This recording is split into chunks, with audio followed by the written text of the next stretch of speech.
This is James Corbett of CorbettReport.com. And this is James Evan Pilato of MediaMonarchy.com, and we both welcome you to the latest episode of The New World next week. And we're going to get right into all the news and start with an article from the BBC posted January 12th. UNICEF child death campaign in Africa failed. A UN program to combat child deaths from disease in West Africa has failed, a Johns Hopkins University study says. UNICEF spent $27 million, that's 17 million euros, rolling out vaccinations, vitamin A pills, and bed nets to protect against malaria from 2001 to 2005 in areas of 11 different countries. The researchers studied parts of Ghana, Mali, and Benin, and said children often survived better outside the United Nations scheme. James? Absolutely. Well, there you go. This is part of a much larger story that's been unfolding for a long time, and this is not a single event. This is something that we have a lot of different evidence from a lot of different articles on. So I'm just going to rattle off some headlines and hope people will look into some of these stories as part of the larger story here. One story we have from BBC News back in 2007, anti-AIDS gel trial is stopped.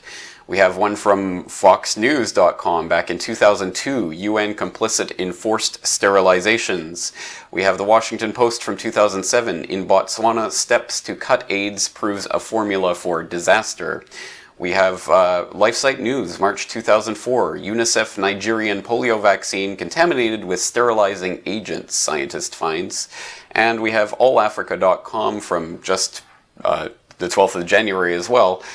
Kenya, trial HIV vaccine leaves 46 infected. Again, I'm not trying to tell people how to think, I'm just trying to give people some greater background to help flesh out and parse this story.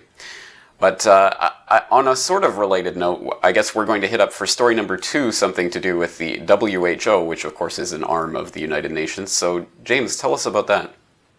Well, and I think ultimately, just to preface this, what we're all talking about, this all pretty much ties into eugenics. And I think that's the key thing for folks to research is the study of eugenics and the history of eugenics. So having said that, the couple of articles that we're referencing from globalresearch.ca is on the swine flu that begins with the quote, "They organized the panic." And this is about an inquiry into the role of Big Pharma in the World Health Organization by the Council of Europe. The latest development from this, and this goes to January 11th, the German president of the Health Committee of the Council of Europe, Wolfgang Wodarg, is issuing accusations against the pharmaceutical lobbies and the governments. He's initiated the start of an investigation by that body concerning the role played by the pharmaceuticals in the campaign of panic about the virus. Ex-member of the SPD, Wolfgang Wodarg, is a doctor and epidemiologist. His request for a commission of inquiry into the role of pharmaceutical companies in the management of swine flu outbreak by the World Health Organization and the nation states was granted unanimously by the members of the Health Committee of the Council of Europe.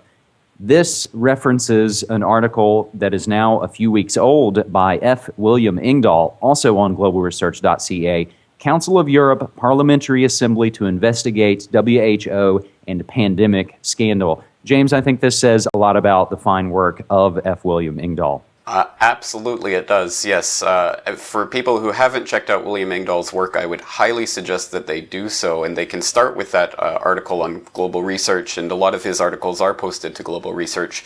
They can also check out his website at Oil Geopolitics, and he's definitely one of the premier researchers out there, and some of his articles have truly been outstanding, so I would hope people would check into that. And as for this story itself, absolutely, this is not something that's going to be too surprising to people who have been following Corbett Report or Media Monarchy and the hype and about this flu pandemic, which has not transpired in the way that we were told it was going to transpire. And it seems that, yes, it now seems that it was all about the money. It was about the vaccine manufacturers being given carte blanche to produce bucket loads of vaccines that are now being literally given away because governments that purchased them for billions upon billions of dollars can't actually even convince their citizens to take them. And just as a humorous side note, recently in Japan, I just got another reminder from the government about how to prevent getting the swine flu, which I thought was a bit too little too late, but it just goes to show that this story, the hype and the panic really did work, and they were able to hype something that turned out to be less deadly than the regular seasonal flu. So all I can say is I would assume people are going to learn a lesson from this situation, and I think it's going to be harder for them to pull a stunt like this again, especially considering the outcome of this pending investigation. But James, what do you think about that? Well, I think one thing we also want to mention, because I don't believe we've mentioned it here on the New World Next Week, and that was an article from last week in the first week of January, is that the head of the World Health Organization, Margaret Chan, has not taken the swine flu vaccine. So that should be a very fundamental thing right there when one of the people leading, organizing the panic isn't taking the vaccines themselves. That should really tell you something. It certainly should. Well, we should head up our third story, which is relating to another wonderful executive order from Obama. James, tell us about that. Well, and of course, these things seem to quietly pile up, and they don't make the front of the newspaper. We've got to kind of look for them, and fortunately, folks find them, and thanks to sites like allgov.com and, of course, Prison Planet and InfoWars. So we're going to hit a brief article from Kurt Nimmo, and this is Obama expanding federal power over states with a new executive order.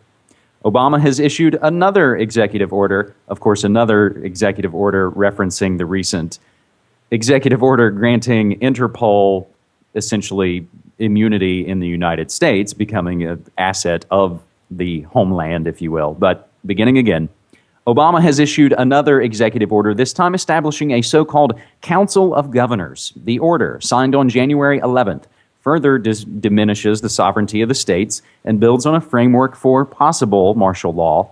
The executive order was completely ignored by the corporate media, save for a couple of links that I do have to the UPI and a blog on the Los Angeles Times. We do have a poll and a quote from this executive order that basically the council will be reviewing such matters as involving the National Guard of various states, Homeland Defense, civil support, synchronization, and integration of state and federal military activities in the United States, and other matters of mutual interest pertaining to National Guard, Homeland Defense, and civil support activities. In other words, the Pentagon and Homeland Security will give hand-picked governors their marching orders under the guise of synchronization and integration of state and federal military activities, which, of course, is in direct violation of that late lamented posse comitatus. We do have the full executive order and the press release from whitehouse.gov that you can read, and, of course, even the flashbacks to read about the Interpol immunity.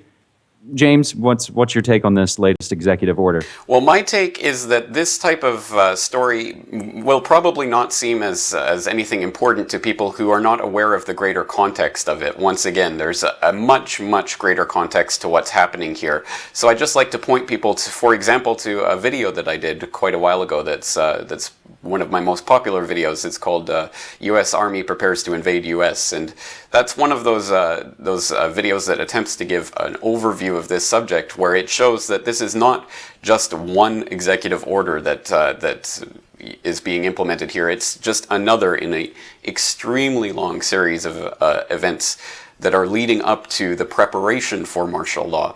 So I think there's a tendency among some people, even in the alternative media, to maybe hype a story like this too much and say that this is the sign that we're heading into martial law.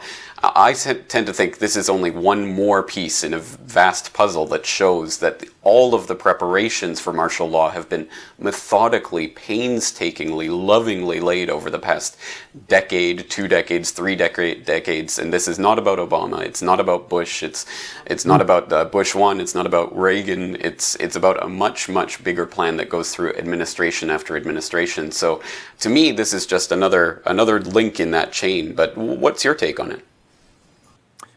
That's the thing. I think it's another brick in the wall, essentially. All right, absolutely. Well, I think that's it. So, James, tell people about your work and your websites. MediaMonarchy.com, FoodWorldOrder.com, and CyberspaceWar.com cover all the angles in the alternative news world, politics, conspiracies, and cover-ups. And, of course, my live podcast every Friday on MediaMonarchy.com, the Portland Radio Authority, Revere Radio Network, and a whole host of pirate and internet stations around the country that carry the show. All right, and CorbettReport.com will be back with the new podcast this Sunday. So everyone stay tuned for that. James, thanks again. Thank you, sir.